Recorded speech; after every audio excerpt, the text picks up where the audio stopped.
자, 설명을 드리겠습니다. 설득인데요. 이거 설득할 때 여기 부분 있죠. 이거 평가 문제집에도 있거든요. 평문에 평가 문제집에 보시면은 이제 뭐 글쓰기 목적, 글쓰기 요건, 뭐 종류 이런 거 다 외워야 돼. 이거는 뭐 설명할 게 없고 니들이 외워야 되는 겁니다. 그나마 이제 얘기하는 거 이제 쓰기 맥락인데 얘가 조금 중요해. 아이고 초록색 나와. 왜 중요하냐면요. 쓸 때 고려를 해야 돼요. 글을 쓸 때 누구를 고려해야 돼. 이게 맨 처음에 하는 거거든. 글 쓸 때 맨 처음 하는 거. 그래서 내가 지금 뭐를 쓸지, 그러니까 내가 이거에 대해서 무엇에 대해서 쓸지, 그다음 이거 하나, 그다음에 내가 이걸 왜 쓰는지, 글 쓰는 목적, 그다음 그래서 누가 읽는 건지, 그다음에 어디다 쓸 건지, 이런 것들을 하나, 둘, 셋, 네 개를 알아야 돼요. 그래서 왜 이거를 알아야 글이 좋아진답니다. 라고 교과서가 얘기를 해요. 그래서 이 맥락 네 가지 외워주시고 위에 있는 것도 외워주시기 바랍니다. 그래서 지문을 바로 들어가자. 자, 지문. 설득하는 글 읽기. 자, 용기 있는 2단자들을 발라내가지고 2단자가 뭐냐면은 그니까 보통 사람들이 생각하는 거와 다르게 생각하는 사람들을 이제 보통 흔히 2단자라고 부릅니다. 봅시다. 과학사를 들춰보면 기존의 학문책에 도전했다가 곤욕을 치른 인물들의 이야기를 자주 만날 수 있다. 자, 기존의 학문책에 도전했다가, 그러니까 남들이 다 이거라고 얘기하는데 지 혼자 이거다라고 얘기해가지고 빡큐를 먹은 사람들이 많다라고요. 대표적인 인물로는 천동설. 천동설이 뭡니까? 하늘이 움직인다라는 거거든요. 지금 우리는 지구가 움직인다라고 알잖아요. 태양을 중심으로 지구가 이렇게 뚫레 돈다. 근데 옛날 사람들은 지구가 가만히 있고 하늘이 돈다라고 생각을 했어요.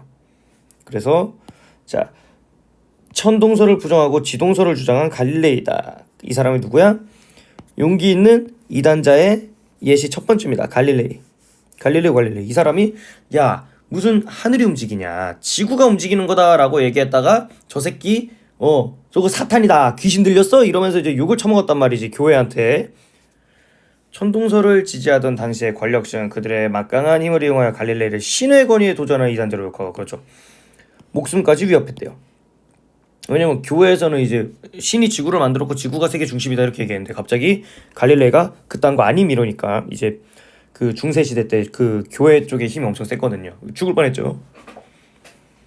그래서 갈릴레이가 영원한 침묵을 맹세하지 않고 계속 지동설을 주장했더라면 그는 뒤졌을 수도 있습니다. 예, 지구가 움직인다 해서 지동설이야. 그래서 단두대 이슬, 그 모가지 덜렁 잘리는 거 있죠. 이처럼 천동설을 믿었던 당시의 사람들은 갈릴레이는 진리의 창자가 아니라 이 새끼는 뭐하는 새끼지? 라는 사람에 불과했대요. 그래서 맨 처음에 갈릴레이의 예시가 나왔죠. 당시 사회적 통념으로 새로운 가설이 무시되고 과학의 발전이 늦춰질 뻔했던 사례가 또 있답니다. 1854년 8월 런던 브로드가에 퍼진 콜레라는 불과 열흘 만에 주민 500명 이상의 목숨을 앗아갔다라고 합니다. 당시 과학자들은 별다른 증거도 없이 그냥 에어로졸, 공기로 콜레라가 전염된다라고 주장했대요. 그러니까 이건 당시 사람들의 거식입니다. 당시 사람들의 생각. 공기로 전염된다. 당시에 당시 과학자들은 공기로 된다고 했어요. 그래서 냄새 별로 안 좋은 하수구나 늪지대에서 병이 유행했기 때문에 이거는 공기로 병이 전염된다는 주장은 많은 사람들이 얻었다. 그러나 영국의 의사 존 스노만은 예외였다. 이거 뭔가 이상하다라고 한 거죠. 이 사람이 이제 예시 두 번째입니다. 우리 두 번째 예시. 그는 대담하게도 공기가 아니라 콜레라 균이 매개체라는 가설을 세우고 이를 입증하려고 했다. 그러니까 물. 공기가 아니라 물. 존 스노는요, 공기가 아니라 물이 매개체다라고 생각을 했답니다. 그는 빈민가를 돌아다니면서 콜레라의 전염 양상을 관찰하고 발병자와 사망자의 집 위치를 조사했어요. 그 결과 최초 발병자는 집 지하에 있는 정화조가 그 똥오줌 내려보내는 데 있죠. 정화조와 브로드가 지하에 있는 상수도의 거리가 가까운 것을 발견했다. 아, 개오반데? 똥오줌을 내는 거랑 상수도의 거리가 가깝다. 자, 이거를 먼저 발견하지. 일단 원인이 뭐야? 발병자의 지하에 있는 정화조와 지하에 있는 상수도의 거리가 가까운 것을 확인했대요. 그 다음에 그래서 이것을 근거로 최초 발명자장에서 나온 세균이 정화조와 통양층을 향해 브로드가의 상수도에 유입되었고 사람 먹는 거에 상수도 물에서 물을 길어 먹었던 사람들이 콜레라에 감염되었다는 사실을 밝혀내었다고 합니다. 무모한 듯 보였던 존스노 연구는 콜레라 전용 경로를 설명하여 콜레라 예방에 공헌했을 뿐 아니라 현대 의학의 연구 방법이 큰 밑거름이 되었다고 합니다. 그래서 이 사람이 이것도 했고 이것도 했다. 존 스노의 업적 2개. 만약 존 스노가 오염된 공기로 병이 전염됐던 기본의 지배적 통념에 갇혀 있었더라면 더 모어란 피플들이 콜레라에 감염되어 다이했을지도 모르는 일이라고 얘기를 합니다. 그래서 새로운 생각에 대해 그래서 이게 우리가 누구 얘기했어요 지금? 갈릴레이, 존 스노 얘기하면서 뭐다? 너무 기존의 지배적 통념에 갇혀 있었더라면 이렇다. 결국 얘가 하고 싶은 말이 뭔지 아시겠죠? 이거요. 기존의 지배적 통념을 깨라. 그러니까 뭐 하란 대로 하는 게 아니라 네 좆대로도 한번 해봐라. 다른 사람들이 말하는 게 다 답이 아니라는 거죠. 이걸 얘기를 할 겁니다. 새로운 생각에 대한 너그럽지 못한 태도가 과학에서뿐만 아니라 사회나 조직의 발전을 해치는 경우를 찾는 일은 어렵지 않다라고 합니다. 사회나 조직이 구축한 문화적 동질성은 구성원의 연대를 강화하고 구성원이 사회 공동의 목표에 집중하게 하는 순기능이 있지만 기존의 제도나 학설에 도전하는 자를 처벌하려는 불합리한 면도 있기 때문이다 라고 얘기를 합니다. 그래서 보면은 이게 뭔 소리입니까?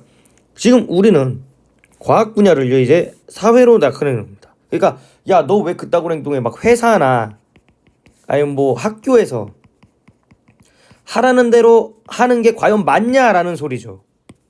그래서 봐봐. 새로운 생각에 대한 너그럽지 못한 태도가 과학에서뿐 아니라 사회나 조직의 발전을 해치는 경우 그러니까 꼰대들이 다 망치고 있다. 그러니까 뭐 너무 생각이 편협한 경우들 말하는 거죠. 사회나 조직이 구축한 문화적 동질성은 구성원의 연대를 강화하고 구성원이 사회 공동의 목표에 집중하게 하는 순기능이 있지만 기존의 제도나 학설에 도전하는 자를 처벌하려는 불합리한 면도 있기 때문이라고 합니다. 자, 봐봐. 이런 동질성 있죠. 동질성의 장점이에요. 이거는 자, 여기는 동질성 장점. 하지만 뭐야?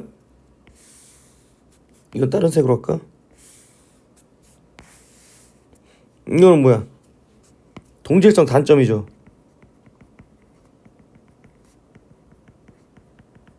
우리는 근데 여기에 초점을 맞춰야 됩니다. 지금 글의 주제는요. 새로운 생각에 도전을 하라라는 거거든요. 그래서 보자. 이런 불합리한 면도 있어. 그러나 지동설을 주장한 갈릴레이와 콜레라 감염 경로를 밝힌 존 스노의 경우에서도 알 수 있듯이 과학의 도약은 되게 이단적인 발상을 통해 이루어졌다. 그렇죠. 다 어때? 사람들이 다 하려고 하는 거. 그러니까 이것 좀 다르게 생각해 볼까? 라는 거에서 이제 과학이 다 발전을 했다라는 거죠. 용기 있는 이단을 수용할 때 발전과 도약이 가능했던 것. 자, 그렇죠. 자, 이게 핵심. 자, 이런 것도 우리가 다 들어줘라. 소수의 의견도 들어주라는 거죠. 조직과 사회도 이와 같다. 사회 혁신의 동력은 기존의 권위에 도전하는 충심 어린 이단자로부터 나오는 것을 기억해야 된다. 그러니까 이제 이 이단자들이 진짜 쌍놈들이 아니라 사회를 위한 이단자들. 그러니까 뭔가 좋게 발전시키려는 이단자들이라는 거죠.